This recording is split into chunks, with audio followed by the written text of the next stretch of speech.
In this video, you're going to learn how to use the smart chip that's called drop down. Drop down to get your eagle on, girl. Hey, drop down to get your... Whoops, sorry, not that drop down.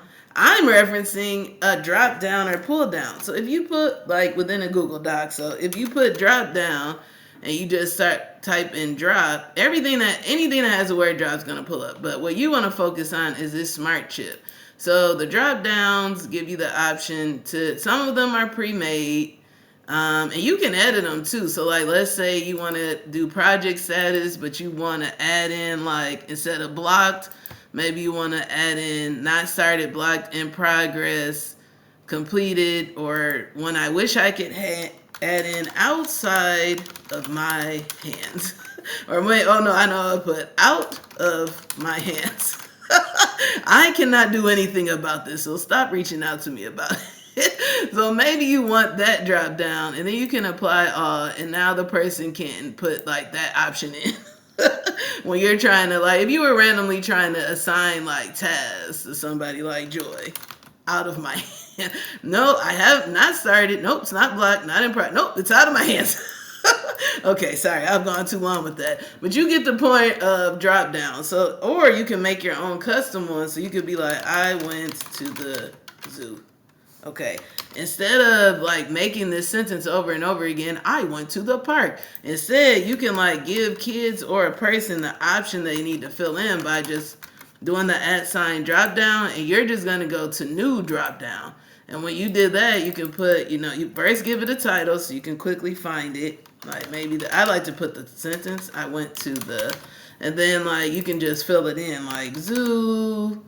You can put the mall, you can put the movies, the mall and the movies. I don't know if people go to either one of those things anymore. And let's do the park. And then you can and then you can put like the colors if you want.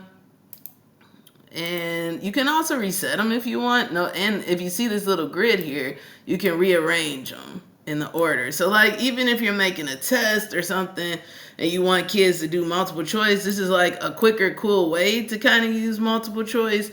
You also can delete options like I'm not going to the zoo, goodbye. And then and then if you want the zoo to come back, you just click on new options and you put zoo.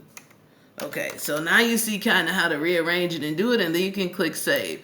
Once you click save, that drop down is going to build into the sentence. And keep in mind, you can make it like 10 times bigger. You don't have, it doesn't have to be little. I went to the movies, I went to the zoo, I went to the mall.